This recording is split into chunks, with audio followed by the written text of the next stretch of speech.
हिंदवी स्वराज्याचे सरसंस्थापक छत्रपती शिवरायांना मानाचा मुजरा करतो। भारतीय राज्यघटनेचे शिल्पकार भारतरत्न डॉक्टर बाबासाहेब आंबेडकर यांना मानवंदना अर्पित करतो। आज चौथ्या विश्व मराठी संमेलनाच्या निमित्ताने मंचावर उपस्थित असलेल्या राज्याच्या उपमुख्यमंत्री माननीय सुनेत्राताई पवार, मंत्रिमंडळातील आमचे सहकारी माननीय छगन भुजबळजी, ज्यांनी हा कार्यक्रम आयोजित करण्याकरता पुढाकार घेतला, ते उदय सामंतजी, गिरीश महाजनजी, आपल्या सर्वांना आशीर्वाद देण्याकरता या ठिकाणी उपस्थित झालेले शांतीब्रह्म मारुती बाबा कुरेकर, त्याचप्रमाणे मंचावर उपस्थित असलेल्या खासदार डॉक्टर शोभाताई बच्छाव, खासदार राजाभाऊ वाजे, आमदार देवयानीताई फरांदे, ज्येष्ठ साहित्यिक मधुभाई मधु मंगेश कर्णिकजी, माननीय भालचंद्र नेमाडेजी, सदानंद मोरे सर, दिलीपजी धोंडगे, विनोदजी कुलकर्णी, सुषमा दातार, आमदार सीमाताई हिरे, माणिकराव कोकाटे, राहुलजी ढिकले, सरोजताई अहिरे, महापौर श्रीमती इमगौरी अहेर, उपमहापौर विलास शिंदे, सचिव किरण कुलकर्णी, आयुष प्रसाद, मनीषा खत्री, डॉक्टर श्यामकांत देवरे, मंचावर उपस्थित सर्व मान्यवर आणि या विश्व मराठी साहित्य संमेलनाकरता विविध देशातून आलेले मराठीवर प्रेम करणारे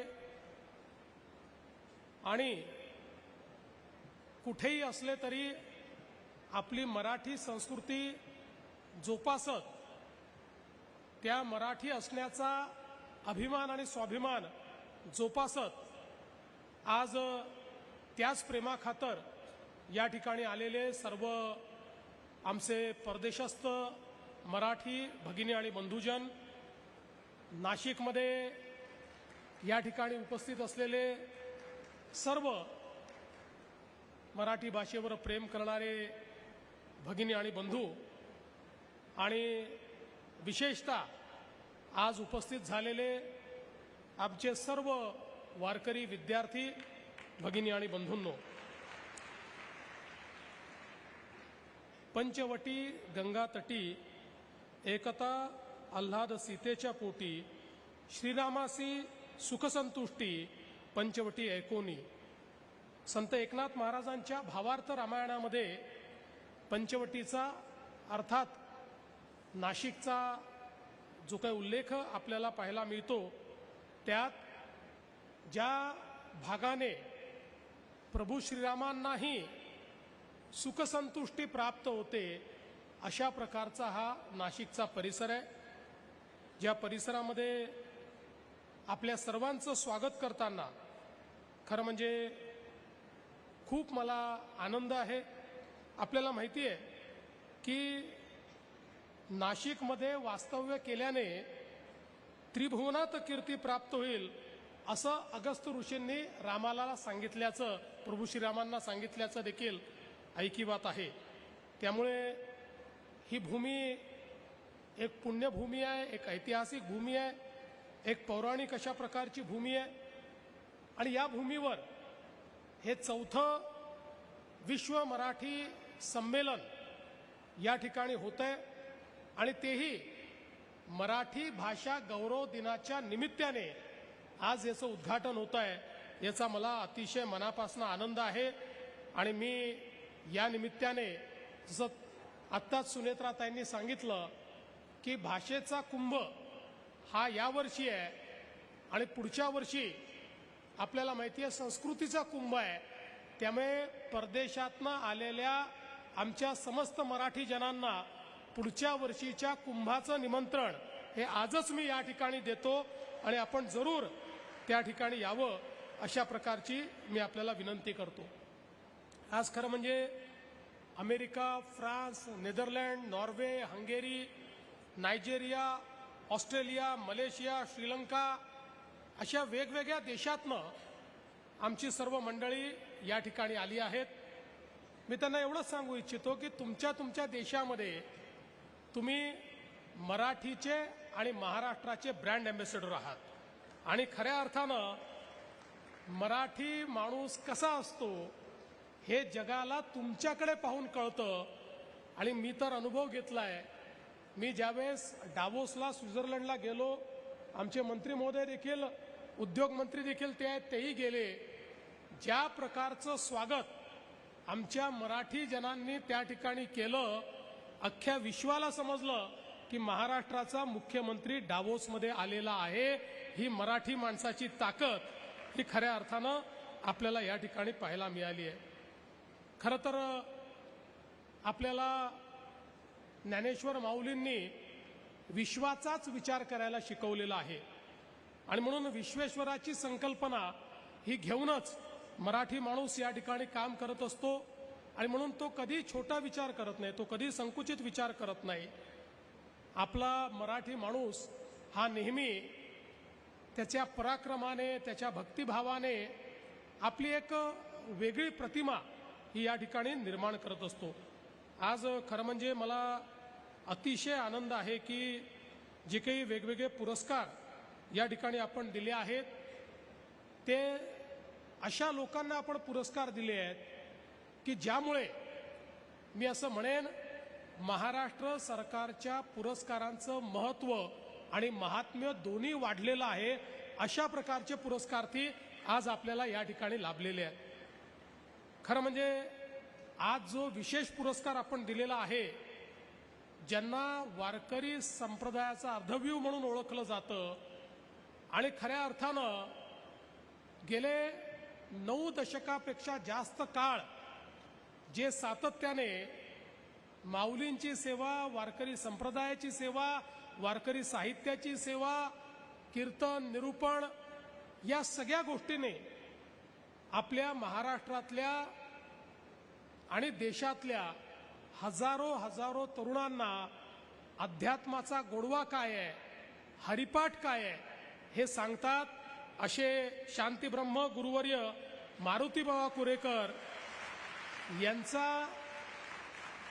विशेष सत्कार करताना आज खरं म्हणजे आम्ही सगळे धन्य झालेलो आहे.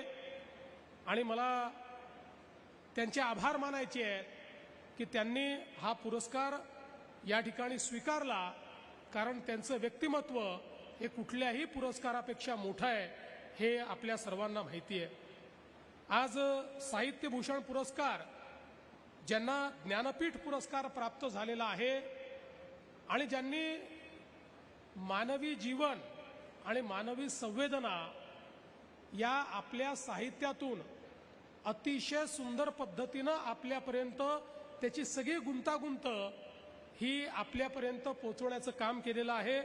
असे भालचंद्र नेमाळे यांना हा पुरस्कार मिळाला, त्यांचंही मी अतिशय मनापासून अभिनंदन करतो. विंदा करंदीकर जीवनगौरव पुरस्कार हा ज्येष्ठ लेखक श्रीनिवास कुलकर्णी यांना मिळालेला आहे. मराठी भाषा अभ्यासक पुरस्कार हा डॉक्टर दिलीप घोंगडे आणि त्यांच्यासोबत इचलकरंजीच्या आपटे वाचन मंदिराला मिळाला आहे, त्यांचंही मी मनापासून अभिनंदन करतो. आणि मंगेश पाडगावकर मराठी भाषा संवर्धक पुरस्कार हा श्री विनोद कुलकर्णी आणि कर्नाटक राज्य मराठी साहित्य परिषद कलबुर्गी यांना मिळालेला आहे. या सर्वांचं मी अतिशय मनापासून अभिनंदन करतो. आपल्याला माहिती आहे भालचंद्र नेमाडेंनी मराठी माणसाच्या अस्मितेला नवीन पंख दिले.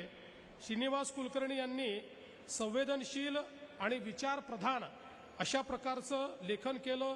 डॉक्टर दिलीप धोंगडे यांनी संत तुकाराम महाराजांच्या अभंगावर PhD केली आणि त्यावर ग्रंथ लिहिले. आपटे वाचन मंदिराने 70,000हून अधिक ग्रंथ आणि दुर्मिळे अशा हस्तलिखितांचं त्या ठिकाणी जतन केलं.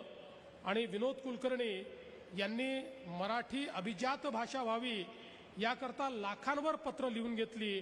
आणि कर्नाटक साहित्य परिषदेने महाराष्ट्राबाहेर आमच्या मराठीला त्या ठिकाणी मान मिळवून देण्याकरता अतिशय मोठं योगदान केलं। खरं म्हणजे आपण जर बघितलं तर यातली बहुतांश मंडळी ही 80-85 वर्षाच्या वरची आहे। 6-7 दशकं ज्यांनी मराठीची सेवा केली अशा सगळ्या लोकांचा सत्कार झालाय। पण त्यासोबत जी तरुण पिढी देखील आहे ती देखील बघितल्यानंतर मला विश्वास आहे की हा जो काही मराठीचा रथ आहे हा असाच अविरत पुढे पुढे जात राहील आणि मराठीचे जे सगळे सारस्वत आहेत ते निश्चितपणे आपल्या भाषेला आणि आपल्या अस्मितेला अशाच पद्धतीनं त्या ठिकाणी जिवंत ठेवत राहतील याबद्दल माझ्या मनामध्ये खरं म्हणजे कुठलीही शंका नाही। आज खरं तर आपल्या सर्वांना याची कल्पना आहे की आपली मराठी भाषा ही अभिजात भाषा तर झालीच आहे, पण त्यासोबत ही एक अशी भाषा आहे की ज्या भाषेमध्ये आपल्या देशामध्ये सर्वाधिक साहित्य तयार होतं आणि सर्वाधिक साहित्य संमेलनं देखील आपल्या मराठी भाषेमध्येच होतात। या महाराष्ट्राच्या भूमीला साहित्याची, नाट्याची, लोकगीतांची प्रचंड मोठी आवड आहे आणि ही आवड आपण जोपासली आहे आणि खऱ्या अर्थानं आपल्या दैनंदिन जीवनामध्ये देखील आपण जर बघितलं तर आपल्याला आनंदाचे जे क्षण मिळतात ते क्षण देखील या महाराष्ट्राच्या मराठी भाषेने जे साहित्य निर्माण केलेलं आहे, जी लोकगीतं निर्माण केली आहे, ज्या परंपरा तयार केलेल्या आहेत त्या परंपरांमुळेच आपल्या सगळ्यांचं जीवन हे समृद्ध झालेलं आपल्याला पाहायला मिळतं। आणि म्हणून मला असं वाटतं की आज ज्यावेळी आपण एकूण मराठीचा व्याप बघतो त्यावेळी अगदी जेव्हा आपण नाट्य संस्कृतीचा विचार करतो तर आज देशामध्ये जवळजवळ सगळ्याच भाषांमध्ये आपल्याला एक नाट्य संस्कृती पाहायला मिळते। पण वेगवेगळ्या भाषांचा जर आपण विचार केला तर त्यांच्या रंगकर्मींसमोर, त्यांच्या नाट्यसृष्टीसमोर आज प्रश्नचिन्ह निर्माण झालंय। अतिशय कमी नाटकं तयार होतात, त्याला फार मोठ्या प्रमाणात प्रतिसाद देखील मिळत नाही। पण आजही देशामध्ये सर्वात समृद्ध अशा प्रकारची नाट्य संस्कृती ही जर कुठे पाहायची असेल, नाट्यप्रेमी कुठे पाहायचे असतील, रसिक कुठे पाहायचे असतील तर या मराठी मुलखामध्ये येऊन जर आपण बघितलं तर इथेच आपल्याला नवनवीन नाटकांची निर्मिती पाहायला मिळते आणि त्याला तितक्याच मोठ्या प्रमाणात प्रतिसाद देणारे अशा प्रकारचे सर्व आपल्याला या ठिकाणी रसिक देखील पाहायला मिळतात। खरं तर या ठिकाणी आपल्याला माहिती आहे की ही जी भूमी आहे ही भूमी स्वातंत्र्यवीर सावरकरांची देखील भूमी आहे। भगूर हे आपल्या नाशिक जिल्ह्यामध्ये येतं आणि स्वातंत्र्यवीर सावरकरांनी भाषा शुद्धीकरता केलेले जे काही प्रयत्न आहेत ते आपल्याला ठाऊक आहेत। खरं म्हणजे आपल्या इतिहासामध्ये स्वभाषेचा स्वाभिमान आणि भाषा शुद्धी ही आपल्याला पहिल्यांदा कोणी शिकवली असेल तर ती छत्रपती शिवरायांनी शिकवली। छत्रपती शिवरायांनी ज्यावेळेस राज्यकर्त्यांकरता भाषेचा कोश तयार केला तो काळ असा होता की सातत्याने आपल्यावर परकीय आक्रमकांनी राज्य केल्यामुळे आपलं संपूर्ण राज्यकारभार हा कुठे फारसी, कुठे अरबी अशा वेगवेगळ्या शब्दांनी आपली मराठी पूर्णपणे प्रदूषित झाली होती। त्यावेळेस प्रमाण भाषेचा कोश हा छत्रपती शिवरायांनी तयार केला आणि खऱ्या अर्थानं राज्यकारभार चालवण्याकरता जी भाषा आपल्याला आवश्यक आहे ती आपल्याला भाषा देणारे हे छत्रपती शिवराय होते। त्याच पद्धतीनं आधुनिक महाराष्ट्रामध्ये आपल्या या संपूर्ण भाषेच्या शुद्धीकरणाचं काम हे खऱ्या अर्थानं स्वातंत्र्यवीर सावरकरांनी केलं आणि त्या माध्यमातनं अनेक शब्द म्हणजे आज आपले महापौर या ठिकाणी बसलेले आहेत, महापौर हा शब्द देखील आपल्याला स्वातंत्र्यवीर सावरकरांनी दिला। आम्ही सगळे विधानसभेतनं आलो, विधान भवनातनं आलो, विधानसभा, विधान परिषद हे शब्द देखील स्वातंत्र्यवीर सावरकरांनी आपल्याला दिले आणि असे अनेक शब्द खरं म्हणजे आपल्याला स्वातंत्र्यवीर सावरकरांनी दिले। आणि मला असं वाटतं की ही जी काही एक फार मोठी परंपरा आहे जी नाशिक जिल्ह्याने या ठिकाणी खऱ्या अर्थानं जोपासलेली आहे, मला असं वाटतं की आज त्याच नाशिकमध्ये हे संमेलन या ठिकाणी होत आहे, ही आपल्याकरता अत्यंत महत्त्वाची गोष्ट आहे। आणि कविवर्य कुसुमाग्रजांच्या स्मृतीप्रित्यर्थ आपण जो मराठी भाषा गौरव दिवस साजरा करतो त्या दिवशी होत आहे, हे देखील अत्यंत महत्त्वाचं आहे। पण एक गोष्ट निश्चित आहे की केवळ भाषेचा गौरव करून ती भाषा टिकत नाही।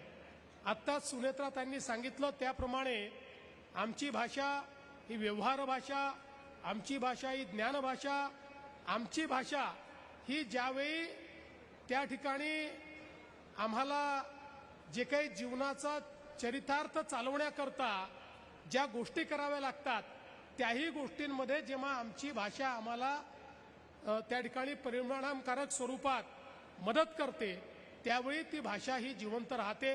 आणि म्हणून मराठी भाषेचं स्वरूप हे ज्ञान भाषेचं स्वरूप, हे व्यवहार भाषेचं स्वरूप, या दृष्टीनं आमचा मराठी भाषा विभाग हा अतिशय चांगल्या पद्धतीनं काम करतो आहे।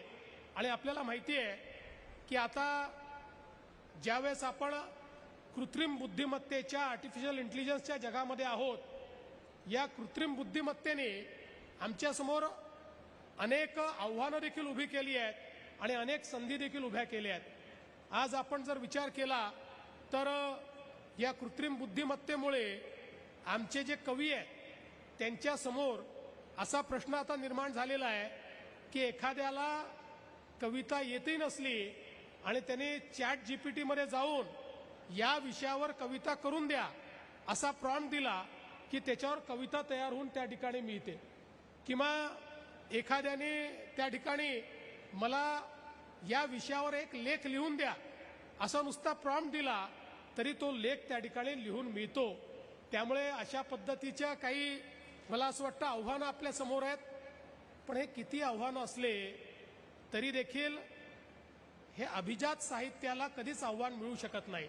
याचं कारण चॅट जीपीटी किंवा कुठल्याही आर्टिफिशियल इंटेलिजन्सच्या इंजिनच्या माध्यमातनं जे साहित्य तयार होतं ते कुठलं साहित्य असतं, ते मशीन लर्निंगमधनं तयार झालेलं साहित्य असतं। म्हणजे काय तर जेवढे साहित्य त्यांना फीड केलेलं असतं, जेवढं साहित्य त्या लँग्वेज मॉडेलनी वाचलेलं असतं, त्या साहित्याची भेसळ करून त्यातनं काहीतरी तयार करण्याचं काम होत असतं। त्यामुळे त्यात नवीन विचार नसतो, कोणीतरी सांगितलेल्या विचारांची भेसळ किंवा मिसळ किंवा त्याची भेळ करून आणि त्यातनं आर्टिफिशियल इंटेलिजन्स अशा पद्धतीचं साहित्य तयार करत असतो। पण मला असं वाटतं की आजही आमच्या सारस्वतांमध्ये ही शक्ती आहे की नवीन विचार, नवीन साहित्य आणि एक प्रकारच्या नवसंकल्पना आपल्यापुढे सातत्याने ते मांडत असतात। त्याच्यामध्ये वेगळ्या प्रकारचं स्पंदन असतं, वेगळ्या प्रकारची संवेदना असते। आणि म्हणून आपण आर्टिफिशियल इंटेलिजन्सकडे याच हेतूनं पाहिलं पाहिजे की एक असा प्लॅटफॉर्म आहे की ज्या प्लॅटफॉर्मचा उपयोग केला तर आमच्या मंत्र्यांनी जे या ठिकाणी सांगितलं की जे गरीबातले गरीब अशा प्रकारचे किंवा जे साहित्यिक अनुवाद त्या ठिकाणी अफोर्ड करू शकत नाही अशा साहित्यिकांच्या साहित्याचा अनुवाद आज आर्टिफिशियल इंटेलिजन्सचा उपयोग करून आपण काही क्षणांमध्ये, काही तासांमध्ये, काही मिनिटांमध्ये त्या ठिकाणी करू शकतो। आणि म्हणून मला असं वाटतं की याचा उपयोग प्लॅटफॉर्म म्हणून करून आपल्या भाषेला आणि आपल्या एकूणच मराठीच्या विकासाकरता कसा करता येईल हा विचार आपल्याला करावा लागेल। आणि आमच्या मराठी भाषा विभागाचं मी याकरता अभिनंदन करीन की त्यांनी हा विचार केला आहे आणि पुढच्या काळामध्ये आर्टिफिशियल इंटेलिजन्सचा उपयोग करून मराठीच्या विकासामध्ये आपल्याला कशी भर घालता येईल आणि मराठी अभिजात भाषा तर आहेच पण ती आपल्याला सर्व दूर कशी नेता येईल, मराठी भाषेच्या माध्यमातून कशा पद्धतीनं आपल्याला आर्टिफिशियल इंटेलिजन्सचा उपयोग करून हे जे साहित्य आहे हे जनाजनापर्यंत कसं पोहोचवता येईल याचा प्रयत्न हा आम्ही पुढच्या काळामध्ये करणार आहोत। यासोबत अनेक वेळा असं लक्षात येतं की आपल्याला आपली भाषा लोकांनी शिकली पाहिजे असं वाटतं आणि आम्ही देखील मी मागच्या काळात मुख्यमंत्री असताना महाराष्ट्रातल्या प्रत्येक शाळेमध्ये मराठी अनिवार्य केली, मराठी शिकवली पाहिजे असा कायदा आपण केला, पण तरी देखील काही शाळांमध्ये ती शिकवली जात नाही. काही शाळांमध्ये ते असं सांगतात की आमची कुठली तरी वेगळ्या बोर्डाची शाळा आहे आणि म्हणून आता आम्ही हा निर्णय केला आहे की आम्ही आर्टिफिशियल इंटेलिजन्सचा वापर करून एक लँग्वेज लॅब, एक त्या ठिकाणी भाषा शिकण्याकरता एक आम्ही लॅब तयार करणार आहोत, जी प्रत्येक शाळेमध्ये हळूहळू आम्ही देऊ. त्याचे प्रयोग आम्ही करतो आहोत आणि या लँग्वेज लॅबमध्ये किमान जी मुलं आहेत त्या मुलांना त्या ठिकाणी तो जो काही एजंट आहे त्या एजंटशी संवाद साधता येईल आणि संवाद कौशल्य हे प्रत्येक मुलाला त्या ठिकाणी तयार करावं लागेल आणि हे संवाद कौशल्य त्याचं किती तयार झालं आहे या संदर्भात, कारण आपल्याला माहिती आहे अनेक वेळा शाळांमध्ये एखादी गोष्ट कंपल्सरी केली की विद्यार्थी आणि शिक्षक मिळून फक्त ग्रेड देऊन टाकतात, त्याच्यामुळे त्याच्या रिझल्टवर आपल्याला ग्रेड पाहायला मिळतो पण प्रत्यक्षात त्याला भाषेचा गंध नसतो. पण हे जे मॉडेल तयार करण्याचा आम्ही प्रयत्न करतोय याच्याशी संवाद साधल्यानंतर त्याला बोलण्याचं कौशल्य किती आहे हे देखील असेस करून आपल्याला त्याचा रिपोर्ट मिळेल आणि या माध्यमातून किमान महाराष्ट्रात राहणाऱ्या प्रत्येक व्यक्तीला नीट मराठी बोलता आलं पाहिजे, मराठी वाचता आलं पाहिजे, मराठी समजलं पाहिजे. हा जो काही आपला आग्रह आहे तो आग्रह आपल्याला निश्चितपणे पूर्ण करता येईल. या दृष्टीनं मला असं वाटतं की या नवीन तंत्रज्ञानाचा उत्तम अशा प्रकारचा उपयोग हा पुढच्या काळामध्ये निश्चितपणे आपण करू. खरं म्हणजे मी एकच गोष्ट या निमित्ताने सांगतो की आपल्या सगळ्यांना आपल्या भाषेचा अभिमान आहे, आपल्या सगळ्यांना मराठी असण्याचा अभिमान आहे आणि आपल्या सगळ्यांना या ठिकाणी आमच्या मराठी माणसानं जे उत्तुंग अशा प्रकारचं कार्य केलं आहे त्या कार्याचा देखील अभिमान आहे आणि म्हणूनच हा अभिमान साजरा करण्याकरताच आपण या ठिकाणी विश्व मराठी संमेलन हे आयोजित करत असतो. खरं म्हणजे आपण असं ठरवलं होतं की पुढचं संमेलन हे आपण परदेशात करू, पण नंतर आमच्या मंत्री महोदयांनी या ठिकाणी एक गोष्ट आमच्या लक्षात आणून दिली की निवडणुकांमुळे आचारसंहिता ही असू शकते आणि म्हणून यावेळेचं संमेलन आपण नाशिकला घेतलं. पुढच्याही वेळेचं संमेलन आपण भारतात घेऊ आणि त्याच्या पुढचं संमेलन, कारण हे विश्व मराठी संमेलन आहे, हे केवळ महाराष्ट्रातच झालं पाहिजे असं नाही. त्यामुळे त्याच्या पुढचं मराठी संमेलन हे मात्र परदेशामध्ये आपण त्या ठिकाणी करू आणि आपली जी मराठी आहे हिला विश्वाच्या वेगवेगळ्या भागामध्ये नेण्याचं काम हे निश्चितपणे आपण करू. पण मग आता पुढच्या वर्षीचं कुठे घ्यायचं, तर आता मंत्री महोदयांना माझी विनंती आहे की आता पुढचा मान हा विदर्भाला द्या आणि विदर्भामध्ये पुढचं जे काही 5वं विश्व मराठी संमेलन आहे हे आपण विदर्भामध्ये करावं अशी आग्रहाची मागणी ही मी मंत्री महोदयांकडे या ठिकाणी करतो आणि ते निश्चितपणे ती मान्य करतील हा विश्वास या ठिकाणी व्यक्त करतो. पुन्हा एकदा आपण सर्व लोक या ठिकाणी आलात, आपल्या सर्वांचं स्वागत करतो. सर्व आमचे पुरस्कार्थी यांचे आभार मानतो आणि या चांगल्या कार्यक्रमामध्ये आपलं दर्शन घेण्याकरता येण्याची संधी मिळाली त्याबद्दल आभार मानतो. जाता जाता खरं म्हणजे नाशिकमध्ये आम्ही आल्यानंतर नाशिकमध्ये कांद्याचा प्रश्न देखील सुरू आहे आणि काही लोकांनी आज माझी गाडी अडवण्याचं ठरवलं होतं. दुर्दैवाने माझी गाडी निघून गेली, त्यामुळे त्यांचा कार्यक्रम काही होऊ शकला नाही, म्हणून त्यांची क्षमा मागतो की तुमचा कार्यक्रम होऊ शकला नाही, तुम्ही माझी गाडी अडवू शकला नाहीत. पण तुमचा प्रश्न महत्त्वाचा आहे. माझी गाडी जरी तुम्ही अडवू शकला नाहीत तरी प्रश्न महत्त्वाचा आहे. त्यामुळे मला आजच भुजबळ साहेबांनी, गिरीश भाऊंनी, दादा भुसे सगळ्या मंत्र्यांनी आज नाशिकच्या कांद्यावर बैठक घ्या अशा प्रकारचं पत्र दिलेलं आहे. त्यामुळे लवकरच तुम्ही जरी माझी गाडी अडवलेली नसली तरी ती बैठक घेऊन दरवर्षी आपण काही ना काही तोडगा काढतो, तसा तोडगा हा आपण निश्चितपणे कांद्यावर काढून आपल्या कांदा उत्पादक शेतकऱ्याला दिलासा देण्याचा प्रयत्न आपण करू. वैश्विक बाजारामुळे दरवर्षी काही ना काही अडचण आमच्या कांदा उत्पादक शेतकऱ्यावर येते, पण जेव्हापासनं युतीचं सरकार आहे दरवेळेस अडचण आली की कांदा उत्पादक शेतकऱ्याच्या पाठीशी आपण उभं राहतो, तसे यावेळी देखील आपण राहू हे या ठिकाणी सांगतो आणि माझं बोलणं संपवतो. धन्यवाद. जय हिंद, जय महाराष्ट्र, जय मराठी. धन्यवाद.